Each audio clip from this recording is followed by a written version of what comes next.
மிதுனராசி நேயர்களுக்கு பொறுத்த வரைக்கும் ராகு கேது பொறுத்த வரைக்கும் ராகு கேது அந்த பாக்கியத்தில் உட்கார்ந்துருக்கனால பெரிய அனுகூலம் சனியோட. அதே மாதிரி கேது இந்த 3ஆம் வீட்டில் உட்கார்ந்துருக்கனால பெரிய அனுகூலம். இது என்ன அனுகூலம் எதனாலன்னா, ஒன்று வியாபாரிகளுக்கு, ஒன்று நீ முட்டாளாக தான் சம்பாதிக்க முடியும். நான் சம்பாதிக்கிறேன்னா என் பொருள் என் கைக்கு வந்தால் தான் சம்பாதிக்க முடியும். கிரெடிட்டு ஆக மொத்தம் கிரெடிட்டு நான் இது ரெண்டுமே டிமாண்ட் ரெண்டுமே பொறுத்த வரைக்கும் மிதுனராசி நேயர்களுக்கு பிஸ்னஸில் பொறுத்த வரைக்கும் வெளிநாடு உள்நாடு இல்லாமல் சிறப்பாக நடக்கக்கூடிய காலம் எப்போதும் உண்டு.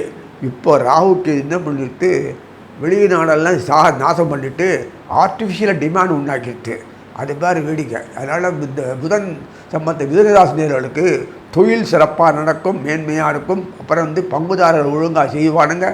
குறிப்பாக அந்த சம்பந்தப்பட்ட பாக்கியஸ்தானாதிபதி சொல்லக்கூடிய வீட்டிலே உட்கார்ந்து அவரையே உட்கார்ந்து செயல்படுத்துறது கண்ணு முன்னாடி. தொழில் மட்டும் இல்லை, குடும்பத்தில் இவங்க லோன்னு அலைஞ்சிட்டு இருப்பாங்க. இப்போ அது அலையலை, குடும்பத்தோடு எல்லாம் அனுபவிப்பாங்க. சோக பாக்கியம் மட்டும் இல்லை, இது வரலாறுக்கான ஒரு பாக்கியம் இந்த வருஷத்தில் கிடைக்கிறதுன்னு